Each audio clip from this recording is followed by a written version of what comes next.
Le pont vers la supraconscience. De Jean-Pierre Aulas. Leçon 4. La séduction psychique. Les sciences psychiques suscitent un intérêt croissant dans les pays industrialisés. Leur essor est d'autant plus marqué que des personnes issues de toutes les couches sociales se laissent séduire par des formes de connaissances et d'expériences souvent vagues. Alors que la majorité semble peu consciente des risques sous-jacents, d'autres font preuve d'un esprit critique remarquable face aux prétendues vérités proclamées par ceux qui se définissent comme des maîtres en la matière. Il n'est pas opportun de s'intéresser aux sciences psychiques par simple curiosité ou par une recherche spirituelle naïve. Au cours de l'histoire, elles ont été obscurcies par la quête du pouvoir sous toutes ses formes. De ce fait même, sont intimement associées à des forces psychiques désincarnées, tenues complètement à l'écart de la source de lumière de l'intelligence créative humaine. La source des sciences occultes, pour l'essentiel, se conforme aux lois de l'astral, c'est-à-dire du monde de l'âme qui est, par nature, gouverné et régi de manière à être anti-humain et anti-vie. Tout comme nous sommes confinés aux limites de la gravité, les forces ou entités qui évoluent sur le plan astral sont à leur tour dominées par des lois qu'elles ne peuvent transgresser. Il n'est absolument pas dans leur intérêt, et ne l'a jamais été, de révéler la nature de leur activité subliminale ou leur lien occulte avec l'humanité, exercé par le biais d'un lien psychique conscient ou inconscient. S'il en avait été autrement, l'évolution planétaire aurait progressé beaucoup plus rapidement et aurait été épargnée par les ravages de l'ignorance. Jusqu'à l'avènement des sciences modernes, le contact aveugle avec ces plans a toujours joué un rôle important dans le développement et le maintien des mythes et des superstitions. Fondements culturels et spirituels des civilisations involutives astérisques qui ont été utilisés sans retenue et manipulés par les pouvoirs temporels et spirituels au détriment de l'intelligence de la conscience. Les influences psychiques doivent être démasquées et l'étude des sciences occultes mise en lumière à sa juste mesure, afin que les consciences s'éveillent. Le développement d'une solide maturité intérieure et d'un esprit critique est nécessaire pour prévenir des conséquences néfastes au cours de la vie. Les entités astrales se déplacent et évoluent sur des plans énergétiques reliés au plan astral humain par le biais de formes de médiumnité tant manifestes que cachées. La psychologie classique ne s'intéresse guère aux cas difficiles et subtils de domination astrale, et l'individu en quête de lui-même reste, en général, un être trop naïf et animé d'une spiritualité dépourvue d'intelligence pour pouvoir affronter objectivement des forces insidieuses capables de manipuler l'esprit d'une manière qui dépasse l'imagination. La désorientation psychique s'accentue dans un monde où les forces sociales réduisent la vie à une quête acharnée du succès inconditionnel. Les personnes qui s'interrogent sur la valeur de la vie, à travers une recherche intérieure ou l'expérience, doivent procéder à une étude intelligente et à une évaluation prudente. La compréhension des mécanismes de l'esprit libère l'être de l'assaut puissant des influences astrales qui accompagnent l'ouverture des centres psychiques et qui peuvent se traduire par un fléau de possessions insidieuses et subliminales de l'esprit. De nombreux individus sensibles possèdent un potentiel extraordinaire, mais ne parviennent pas à intégrer leur perception psychique sur une véritable base individuelle. Ils ne comprennent pas que l'esprit est manipulé par des forces astrales agissant sous le couvert d'éléments mystificateurs dans le but d'entraver le potentiel créatif de la vie. Beaucoup ne réalisent pas leurs rêves les plus chers en raison de leur incapacité à transmuter la tension psychique en un puissant élan de l'esprit conscient. Les médias ont sensibilisé l'opinion publique au phénomène social dégradant des sans-abri. Il est inquiétant de constater qu'un nombre croissant d'individus, en phase avancée de détresse sociale et personnelle, errent dans les ghettos des villes modernes. Beaucoup manifestent l'étrange obsession de parler tout seul. Ces derniers sont victimes d'une subtile manipulation psychique interne qui les prive d'une volonté déjà affaiblie. Ils souffrent d'une communication psychique inconsciente avec des entités astrales de bas niveau qui exercent sur leur mental un degré élevé d'influence. Ils sont victimes d'un piège psychique auquel ils ne peuvent échapper, dû à l'incompréhension d'un phénomène spirituel menaçant. Leur développement personnel et leur participation au processus social moderne s'en trouvent entravés. Ils sont devenus des parias, presque comme les lépreux d'autrefois, et leur population risque d'atteindre des proportions ingérables au cours des générations futures si des mesures drastiques ne sont pas prises rapidement.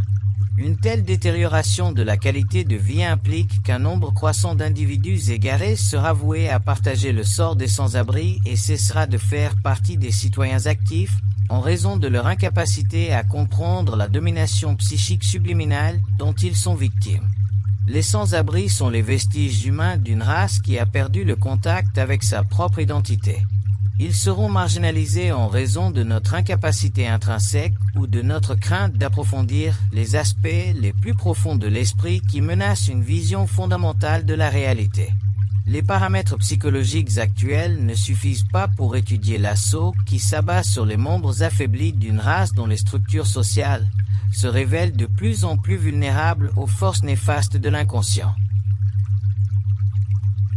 Les individus qui se parlent à eux-mêmes de manière obsessionnelle diront à quiconque souhaite les écouter qu'ils entretiennent une conversation interne avec une ou plusieurs entités auxquelles ils s'identifient, pour le meilleur ou pour le pire.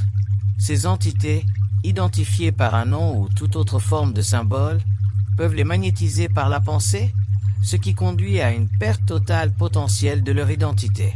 Les sans-abri constituent un bon exemple d'individus qui ont été aspirés dans un tourbillon psychique non identifié. Leur territoire mental a été envahi par des entités ou des intelligences d'ordre inférieur qui se nourrissent de leur misère et qui feront tout pour accroître leur niveau de souffrance, en proportion directe de la domination psychique qu'elles sont capables d'imposer. Les nouvelles vagues de criminalité qui bouleversent régulièrement l'opinion publique révèlent un type de comportement intimement lié au phénomène de la voix intérieure. De nombreux auteurs de crimes haineux ont révélé à leurs psychiatres qu'avant de commettre un acte criminel et avant même d'être déclarés irresponsables pénalement, ils avaient entendu une ou plusieurs voix leur ordonnant de commettre ces crimes. La cause réelle de leurs crimes réside dans leur incapacité à percevoir la distorsion et la manipulation machiavélique de leur esprit par des entités opérant depuis un point d'observation inconnu derrière le voile de la conscience égoïque. Ces crimes peuvent évoluer indéfiniment selon l'échelle sociale de l'horreur, au point de prendre des proportions cinématographiques. La culture de la drogue constitue l'un des principaux moteurs de l'ouverture de centres psychiques menant à la domination de l'esprit. De nombreux crimes contemporains sont directement liés à la consommation de drogue qui prennent en otage les sociétés modernes. Les comportements obsessionnels sont le symptôme de personnes dominées par des forces qui résident derrière le voile de l'égocentrisme. La montée des forces astrales déséquilibre la vie intérieure de l'individu par leur effet débilitant, ce qui peut transformer la conscience humaine en un canal astral agissant contre l'homme et la race. Le vaste monde de l'esprit reste inconnu, et ceux qui prétendent entretenir un lien avec des dimensions supérieures ne conçoivent pas nécessairement la profonde responsabilité qu'ils assument en conversant avec ou en servant des forces ou des intelligences dont les enseignements sont pris pour acquis, faute d'un esprit créatif indépendant. Le discernement total ne peut être acquis que par le chemin difficile, mais nécessaire de l'intégration de sa propre énergie. La médiumnité fait partie de l'expérience de l'âme, ou karmique, à moins qu'elle ne soit entièrement sous le contrôle d'une personnalité fortement intégrée. L'identité doit être préservée à tout prix lors de la communication psychique avec d'autres plans. La médiumnité reste une expérience au service de l'âme, tant que la nature occulte et la fonction de ses contacts n'ont pas été évaluées individuellement et personnellement. Ceux qui s'enthousiasment pour les sciences occultes s'exposent à l'ingérence psychique et à la domination mentale. Une fois que le psychisme est suffisamment magnétisé, ces forces peuvent croître au-delà du contrôle de l'individu. La réalité de l'esprit ne peut être mesurée par l'intellect inconscient.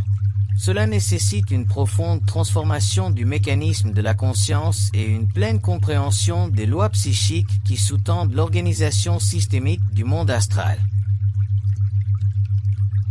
Le plan astral est un continuum de conscience. dont la loi occulte est d'éloigner l'individu de lui-même en créant et en entretenant l'illusion de la suprématie psychique de l'ego. La nature curieuse et limitée de l'homme le conduit à croire et à accepter, sans s'en rendre compte, les messages de l'au-delà. Il se trouve, depuis si longtemps, dissocié de lui-même que le contact avec d'autres niveaux lui semble être, à première vue, l'apogée de la liberté mentale et psychique par rapport à la connaissance rationnelle insipide. L'illusion est propagée par sa propension à croire, et cette disposition est le prix à payer pour son engouement pour des entités qui se servent de son esprit. La désillusion face aux valeurs de la vie moderne et l'absence de réponse satisfaisante conduisent beaucoup de gens vers un chemin inconnu et aliénant. Les personnes qui s'intéressent aux sciences occultes doivent être conscientes des dilemmes potentiels que leur réserve la poursuite de l'étude des sciences de l'esprit, qui remettent en question les idées rationnelles relatives à l'existence et à ses fondements. L'esprit est exposé à des influences de toutes sortes, dont certaines sont plus pernicieuses que d'autres. Le psychisme est naturellement prédisposé à la fascination et à la curiosité. La fascination pour l'occulte constitue le début d'un éveil psychique, avec pour conséquence un affaiblissement systématique de l'ego par la répression de la personnalité. Les sciences occultes conditionnent l'esprit à des influences subliminales d'origine astrale et le dissocient des valeurs de la vie quotidienne. Ces forces sont générées et se développent dans la psyché humaine par la manipulation de la pensée et des idées elles-mêmes, qui participent à un jeu psychique subtil et inconnu de l'ego inconscient. L'étude de l'occulte ne présente aucun danger en soi. L'ignorance des fondements de l'astral occulte et de ses lois, en revanche, constitue le véritable danger, faisant germer une instabilité potentielle au sein d'un esprit dépourvu de la maturité nécessaire au maintien d'un équilibre essentiel entre l'intérêt pour l'occulte et l'existence quotidienne. L'étude de l'occulte exige une harmonie créative entre l'esprit et les idées et concepts qui enchantent généralement l'ego avec des notions tendant à détourner son attention du travail de la vie. Les personnes qui, à travers l'étude de l'occulte, aspirent au réconfort doivent procéder sur la base d'une conscience critique objective plutôt que par désir d'évasion face à la dérive du monde moderne. Sinon, l'étude de ces sciences pourrait s'avérer être une simple forme de diversion, une fuite du monde vers une existence insignifiante. La séduction psychique et les sciences occultes sont intimement liées. L'occulte ne peut être pris pour acquis, quelle que soit sa crédibilité. Il appartient à l'évolution de l'esprit de démasquer toute prétention à la vérité afin d'atteindre une réalité intégrée. L'occulte pousse l'individu à scruter plus profondément le royaume de l'inconnu à l'aide de ses facultés intuitives. Mais pour ce faire, il est nécessaire de le dévoiler avant de le conquérir, afin que ces sciences lui servent de moyen ultime dans la lutte contre l'ignorance. L'occulte n'accorde jamais une compréhension infaillible des fondements de la vie et de la mort, ou d'autres acceptions métaphysiques, sans que l'individu ait dépassé la réflexion astrale illusoire qu'il crée au sein de l'ego spiritualisé. La séduction découle toujours de la naïveté. Les sciences occultes ne prédisposent nullement l'apprenti à l'objectivité. Cela ne se réalise que par la prise de conscience que la vérité est une puissante illusion qui se cache en soi-même et qu'elle doit être rejetée et remplacée par la nature dépolarisée de l'esprit pur qui sait, sans être en proie à la séduction. L'adepte des vérités, sous une forme ou une autre, est confronté à la nécessité de s'identifier à une idéologie spirituelle pour donner un sens à sa vie. À ce stade, la séduction renverse le pouvoir de l'esprit et commence à en miner le centre créatif de manière à encourager le développement de l'imagination spirituelle au détriment d'une science psychique objective. L'imagination spirituelle occulte peut conduire à des formes dangereuses et subtiles de séduction. Elle peut réprimer la centralité de l'esprit pur et détourner la compréhension objective, tout en se déployant en une force oppressante qui atténue les facultés critiques de l'ego. À ce stade, l'ego perd sa capacité à pénétrer la lumière astrale, ce qui menace de le confiner dans une forme pensée qui le prive de tout contact avec les niveaux mentaux supérieurs du vrai soi. L'imagination spirituelle est une force qui manipule l'ego en fonction de ses faiblesses et de ses points forts fondamentaux. Elle est une alliée tout aussi puissante que les forces spirituelles occultes. Les individus qui adhèrent aux courants occultes ou aux sectes compromettent leur identité par le simple fait d'assumer un rôle servile en reconnaissant la valeur d'une idéologie sectaire. Ils auront beaucoup de mal à se libérer de la puissante force d'attraction ou de l'égrégore d'une conscience sectaire qui domine grâce à la conviction profonde d'un maître quelconque, lequel peut facilement recourir à des arguments circulaires afin de renforcer la position de l'orientation déterminée de la secte. Tout individu en quête d'identité, au sein d'une secte, finit par perdre sa propre identité avec le temps. La secte alimentera ses faiblesses et les transformera en faux points forts, et vice-versa. La séduction psychique est le principe fondamental de toute organisation sectaire, et seule une conscience forte et insensible à l'influence peut se libérer d'une force aussi vampirique qui détruit l'identité personnelle pour monopoliser la pensée. La naïveté spirituelle porte en elle le germe de la séduction psychique. Elle se développe lorsque la conscience individuelle s'échappe d'elle-même en tant que valeur première. Chaque aspect d'une idéologie spirituelle séduit l'ego. La nature même de la conscience spirituelle, de par sa forme occulte, conditionne l'individu à une forme de domination qui le relie à une volonté astralisée, ce qui, par conséquent, contraint son comportement. Les sciences occultes, qu'elles soient négatives ou positives, noires ou blanches, restent spirituelles en soi. Elles tentent de lui donner accès à des dimensions parallèles de la réalité du moi, tout en soumettant l'individu à des règles ou des rituels qui ne font que le conditionner à une illusion collective. À travers ces rituels, l'individu perd progressivement son identité et sa capacité à se rapporter objectivement à des forces qui opèrent au-delà de sa dimension physique et qui se révèlent trompeuses à moins d'être affrontées puis intégrées grâce à un centre de gravité fortement développé. L'occulte fascine l'esprit humain en raison de ses liens avec des sources d'énergie qui défient toute logique. Les facultés intuitives constituent des canaux reliés à l'occulte, l'intuition étant une forme d'intelligence qui est très peu rationnelle. L'occulte expose l'esprit à des forces dont la nature reste inconnue et en partie incomprise par l'individu. Il est sujet à des interprétations qui s'adaptent à l'ego, mais en même temps, il alimentera des dynamiques internes qui dépasseront sa capacité à objectiver le contrôle de son propre destin. La séduction est le fruit de l'ignorance et sa croissance est proportionnelle au manque d'identité propre. Elle est symptomatique d'une insuffisance de pensée consciente, ce qui livre l'esprit aux forces qui s'opposent à tout développement vers une identité interne. Elle entrave la focalisation du vrai moi, essentiel pour que l'ego puisse comprendre sa propre relation avec l'univers de l'esprit. L'esprit de l'homme est, depuis si longtemps, en proie à la séduction qu'il n'a désormais plus aucun lien avec sa propre réalité et avec les lois qui la sous-tendent. Sa conscience est en réalité un processus réactif aux stimuli, bien plus qu'un processus de conscience intégrée. Il est séduit par l'autorité des idéologies temporelles et spirituelles qui lui procurent une impression de transcendance, tandis qu'elles entraînent son esprit vers la servitude.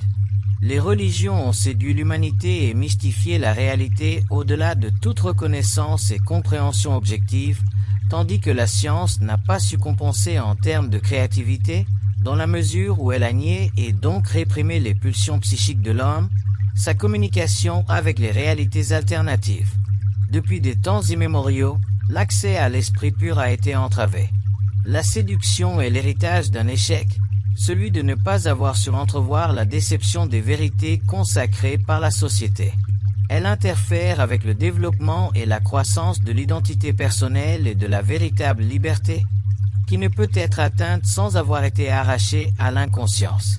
En proie à la séduction, l'ego finit par bannir la réalité et se ranger aux côtés des forces dominantes au nom d'idéaux qui recourent au sacré, au spirituel ou à l'occulte dans le simple but de masquer leur propre domination. Les idéologies ont séduit l'homme jusqu'à la fin du XXe siècle, façonnant sa façon de penser. Désormais, Il ne peut plus penser par lui-même, sans un soutien quelconque venant de l'extérieur. Alors que les idéologies religieuses et temporelles révèlent de plus en plus les fissures de leur édifice monolithique, il se tourne vers l'occulte, qui s'avéra être un adversaire tout aussi redoutable.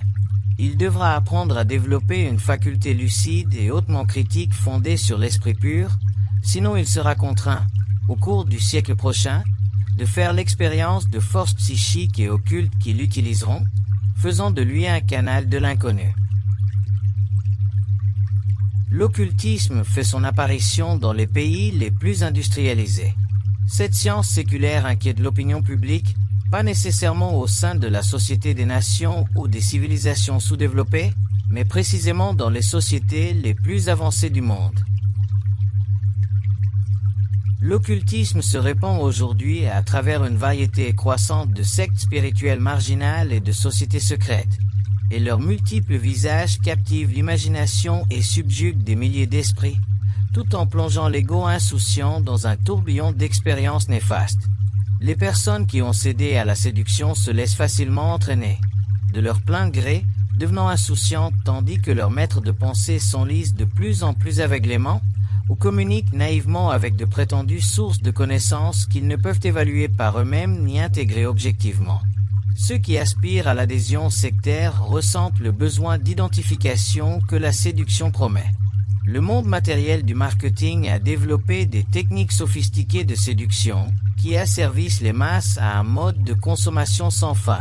Sur le plan occulte, nombreux sont ceux qui se laissent séduire par les marchands de rêves, perdant par la suite leur identité. Le taux croissant de maladies mentales est dû à ce double assaut contre l'esprit humain, tandis qu'un déficit psychique afflige les nations les plus avancées. La commercialisation de la consommation est une forme de séduction moins menaçante que son homologue psychique ou occulte.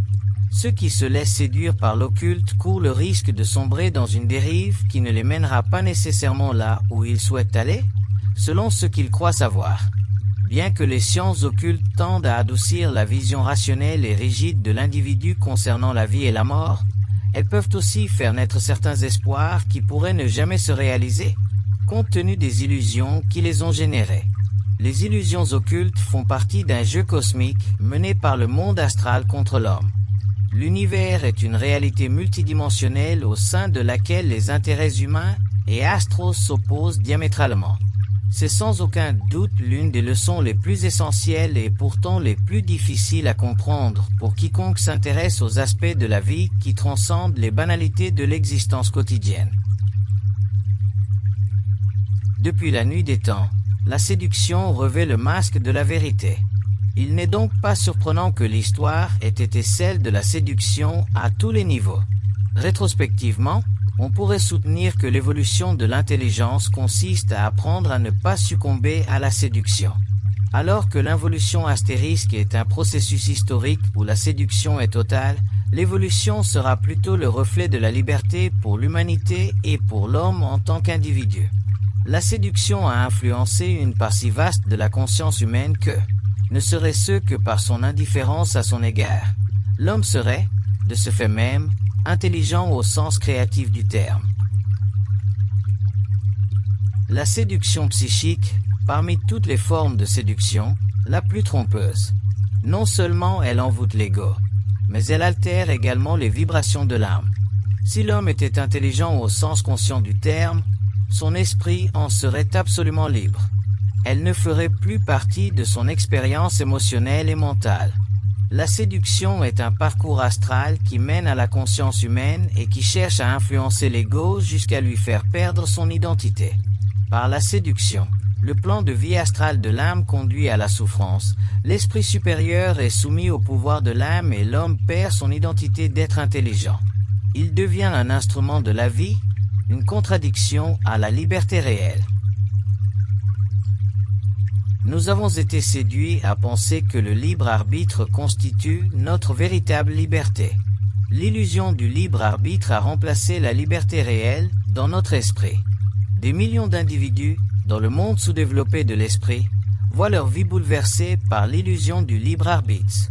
Les forces de séduction qui agissent chez l'homme inconscient sont si puissantes et actives en ce moment de l'histoire que les événements politiques, sur le point de définir l'avenir, détruiront l'harmonie mondiale et démontreront enfin l'illusion fondamentale du libre arbitre inconscient, qui se distingue en tout de la véritable liberté consciente.